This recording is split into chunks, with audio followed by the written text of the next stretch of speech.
Hello and welcome to the home of the Ghost Owl. We're doing our new series of faction events timeline during Warhammer the Old World. So we know Warhammer the Old World is being set at the end of the 23rd century, and we're looking in this case at the Tomb King's army book. Every army book had a timeline with an Imperial Calendar, with the exception of the elves, and we're looking at what the Tomb Kings were up to during that 23rd and 24th century, so just before and just after the timeline of Warhammer the Old World. So let's see what those Tomb Kings were up to. So in 2225, led by Graf Heimholtz Templar, Grand Master of the Knights of the Blazing Sun, an army marches upon Numus. Though King Farak falls in combat against the Grand Master, the Graf himself is slain when the cursed Apophas appears to claim his soul. So there you go.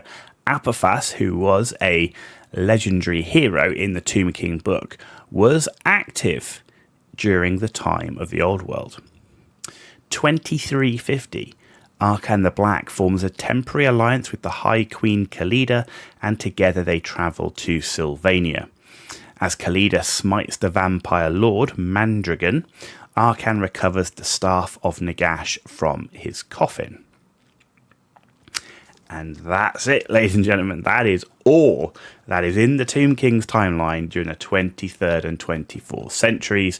So, an interesting one there. We've got kind of like a crusade essentially happening with the Empire going into the land of the dead, the Tomb Kings. So, you could definitely see where there could be some Empire Tomb King battles taking place.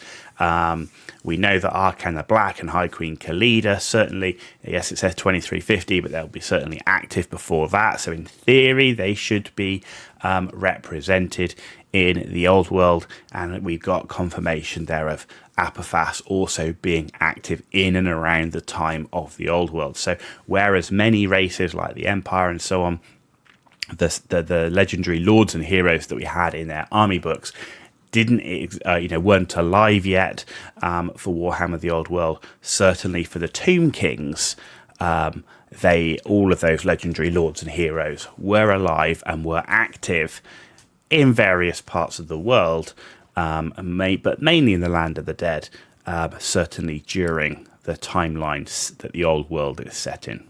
But that's it for the Tomb Kings. Pretty short one. I hope you enjoyed the video. Hope it was interesting. If you did enjoy it, give it a thumbs up. If you didn't, give it a thumbs down. Let me know why in the comments down below. And as always, if you want to see more of this content, hit that subscribe button. It's free for you to do, and it's a big deal for me, so thank you for that in advance. You've been watching The Ghost Owl. Tune back in for some more of our faction event timelines.